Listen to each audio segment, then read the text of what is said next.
Olá, seja bem-vindo ao canal Teologia Puritana. Este é o último vídeo da série uma introdução à hermenêutica e à exegese. Sabemos que nós cobrimos uma diversidade de campo e de detalhes sobre a hermenêutica e a exegese, mas ficou algumas coisas faltando. Então, por esse fato, você possa ir cada vez mais pesquisar e poder trabalhar o texto original, o texto em português também, de uma forma coerente e que tenha sentido real. Nós vamos terminar este vídeo com 5 princípios de interpretação e 5 princípios os 5 grandes erros que o mundo religioso tem feito para distorcer as escrituras. Vou dar 5 exemplos e breves para que você possa compreender e ao mesmo tempo a interpretação original. Dentro dos princípios de interpretação que nós vamos citar, temos uma divisão. Temos princípios gerais, princípios espirituais, gramaticais, literários, históricos, teológicos, culturais e documentais. Cada um tem uma peculiaridade, um ponto único em que você tem que absorver tudo isso para extrair dos textos bíblicos a mensagem. No sentido espiritual, nós vamos perceber que as escrituras sempre vão ter a razão. Então, a nossa pressuposição é que as escrituras sempre têm razão.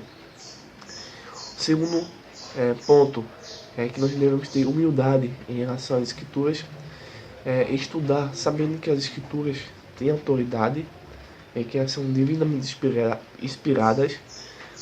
Essa é a pressuposição do quesito dos princípios espiritual. A ênfase, o sentido, o alvo desse sentido espiritual é obedecer. E, além do mais, ter controle sobre o que você está pensando. E, ao mesmo tempo, ter na sua mente se você tem a mesma fé do autor bíblico ou não tem. Isso vai te abrir os olhos e vai te dizer, olha, você está no caminho certo, no caminho errado.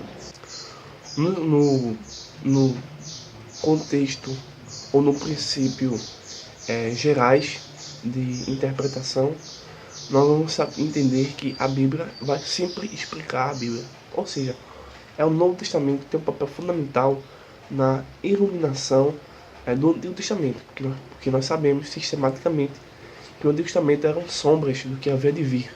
Então o Novo Testamento ilumina o Antigo Testamento.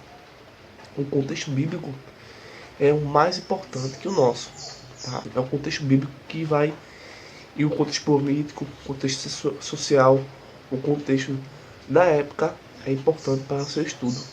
Dentro desse princípio geral, nós também podemos destacar que o sentido do texto deve ter sentido para os leitores originais. A sua interpretação tem sentido para os leitores originais do Antigo Testamento e do Novo Testamento? Se tem, é um grande passo à interpretação correta dos textos. Se não tem, então comece novamente trabalhando esse detalhe muito importante para você. A Bíblia julga a experiência e não a experiência julga a Bíblia. Esse é um passo importante para você. Então, sabendo desses pontos importantes para a interpretação, a hermenêutica e a exegese, quais são as perguntas que determinam o contexto bíblico? Quais são? Então, aí para você pensar um pouco. Nós já citamos já em um dos vídeos. E quando você estiver aí, com um debate, com um estudo, pergunte a alguém quais são as perguntas que determinam o contexto bíblico. No sentido gramatical e literário, nós vamos encontrar uma diversidade de obras literárias ou formas literárias que a Bíblia apresenta. Textos poéticos, textos proféticos, de história, narrativas. Temos também a questão das figuras de linguagem. Nós vamos passar as figuras de linguagem aqui em cima para depois você pesquisar. E isso você vai encontrar na Bíblia E muitas pessoas erram por não saberem o que é figura de linguagem. A Bíblia usa isso. Então, a Bíblia deve ser entendida gramaticalmente. Então, se eu pego um texto, eu tenho que saber qual é o tipo de gênero textual que eu estou trabalhando. O sentido das palavras ou da frase é aquele que o autor passou para o público, para o leitor. É o pensamento mais simples, mais claro, mais óbvio e evidente. Geralmente é o certo. Você pega um capítulo e vai trabalhando versículo por versículo até chegar ao versículo que você está querendo entender. Busque a estrutura do texto. Porque tem seitas ou pregações ou ensinamentos que não tem base com a estrutura do texto. Eles se isolam no versículo e ditam o que querem e acham que estão fazendo o trabalho certo e quando na verdade não estão. Nós estamos tentando fazer com que você entenda que você entenda o raciocínio do texto, o motivo pelo qual foi escrito, por que foi escrito, para quem foi escrito. Essas perguntas são importantes.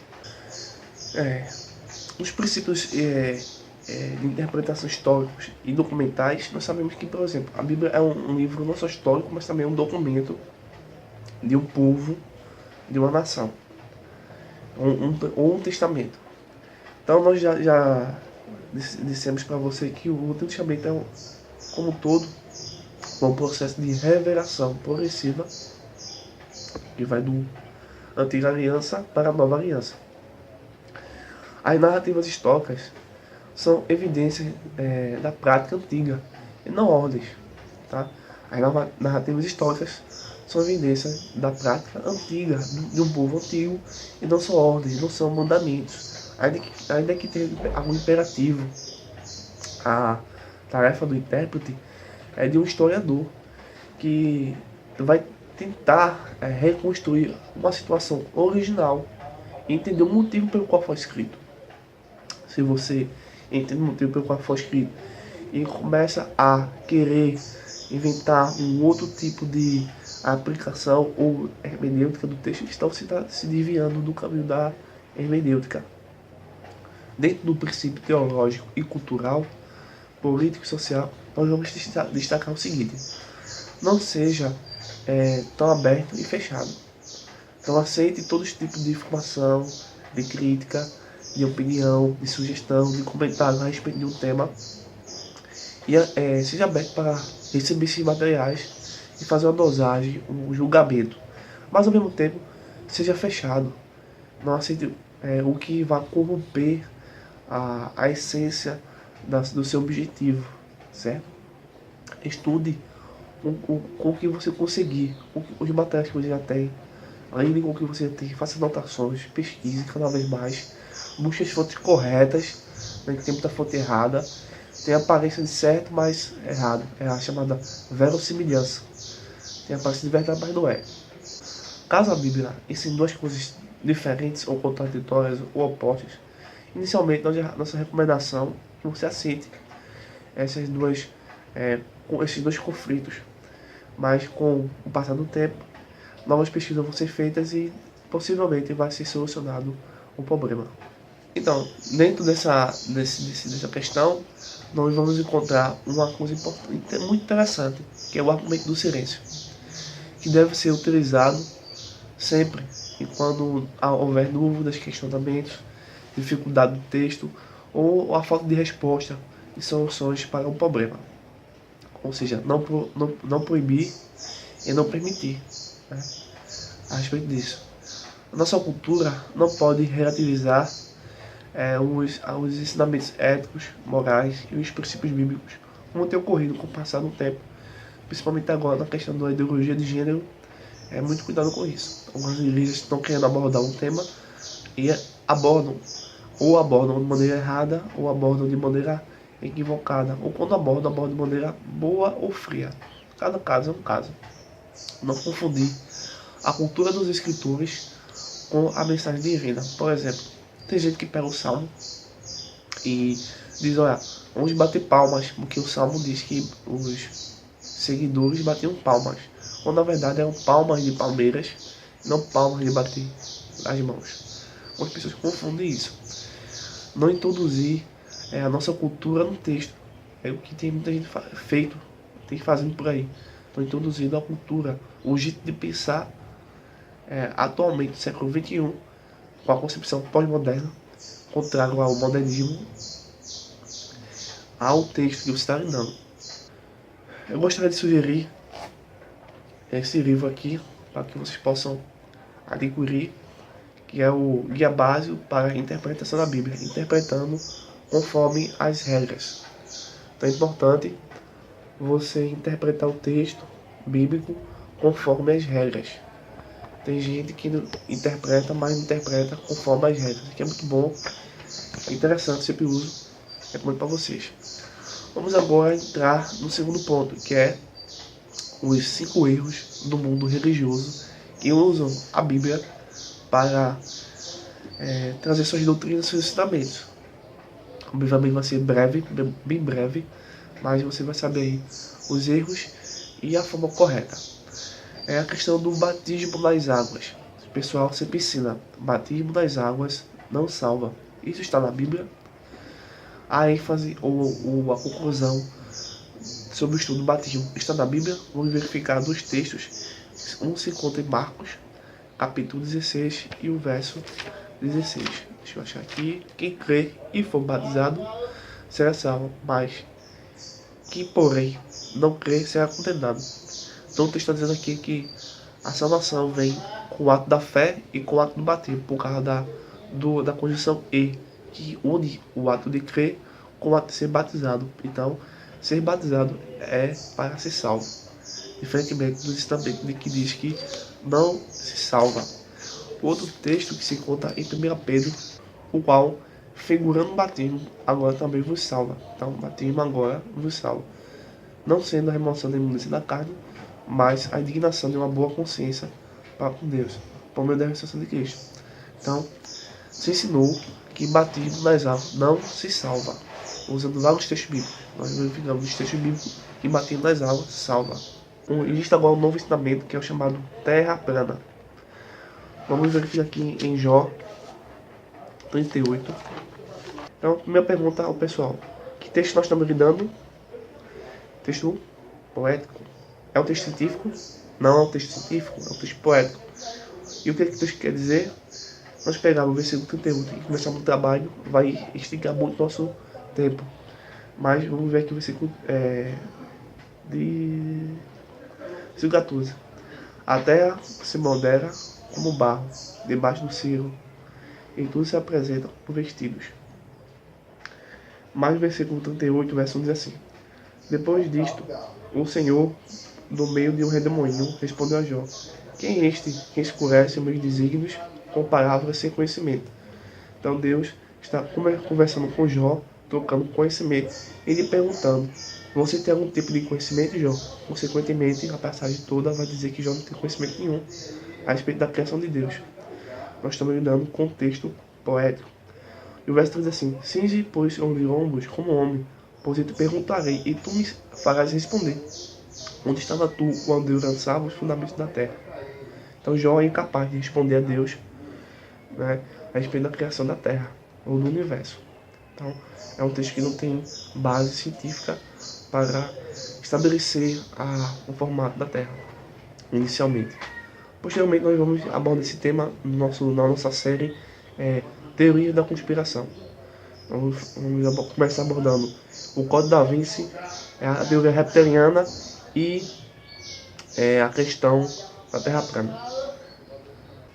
Gênesis 6 ensina que os anjos tiveram relações sexuais com as mulheres.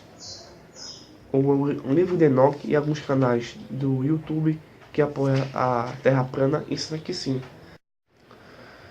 Vamos verificar Gênesis 6, verso 2. Vendo, pois, os filhos de Deus que as filhas dos homens eram formosas, tomaram para si mulheres, as que entre todas mais lhe agradaram. Então eles vão criar uma raça chamada Nefilins, que serão gigantes. Interpretando brevemente a passagem. A passagem está descrevendo como dentro do contexto 5, do capítulo 5, do capítulo 4, e assim por diante, contexto anterior. Nós temos dois povos, o povo de Sete e o povo de Caim. Então aqui está falando do povo de Sete, da linhagem de Sete e da linhagem de Caim, que estão se envolvendo. Os filhos que vão nascer dessa união são os nefilins. Os filhos chamados gigantes, os valentes de grande fama, seriam homens de grande poder, não necessariamente de estrutura física, mas de estrutura também física, mas não quis de altura, mas homens de grande poder, de grande ação, de grande força física. Eles estavam tendo isso, mas não gigantes de 50 metros, como tem algumas pessoas ensinando por aí. Mateus 16, verso 18, ensina que Pedro foi o primeiro Papa. Brevemente, eles dizem isso. Essa é uma interpretação do texto. E a interpretação correta qual é? Verso 18 de Mateus 16, 18. Também eu te digo que tu és Pedro, e sobre esta pedra edificarei a minha igreja. As portas do inferno não prevalecerão contra ela. Vamos ver o contexto anterior. Diz assim: mas vós, continuou ele, diz: quem dizes que eu sou? Ele faz uma pergunta aos discípulos perguntando: quem é o Messias para vocês, meus seguidores? Respondeu Simão Pedro: tu és o Cristo, o Filho de Deus. Jesus está perguntando: quem será o Papa? Então é uma leitura inventada ao dizer que Pedro foi o primeiro Papa. Então Jesus lhe afirmou: feliz és, Simão Barjonas, porque não foi carne e sangue que te revelaram, mas meu Pai que está no céu. Aí o versículo 18 diz assim: também te digo que tu és Pedro, sobre esta pedra, ou seja, sobre a afirmação que Pedro estava fazendo, e reconhecendo que Jesus como o único Filho de Deus, a igreja seria edificada. Então tá aí, é a última interpretação do mundo religioso que usa textos bíblicos para se criar doutrinas, numa tentativa de convencer o público, trazer uma novidade e convencer ele de algo que não existe. Espero que você tenha gostado dessa série e que Deus continue abençoando sua vida. Esperamos que tenhamos sido um canal de bênção para você e que de alguma forma ou de outra você possa agora abrir as escrituras, entender os originais dentro do português ou dentro do texto original, a mensagem que o autor quis passar. Qualquer dúvida possa entrar em contato conosco, nós estamos disponíveis. E um abraço, fique com Deus e até a próxima. Acompanhe os nossos próximos vídeos, as nossas próximas séries, divulgue, passa aí para todos esse canal que tem a tentativa, tem o objetivo de trabalhar com o texto bíblico e passar uma ideia para você. Até mais, fique com Deus, um abraço, valeu!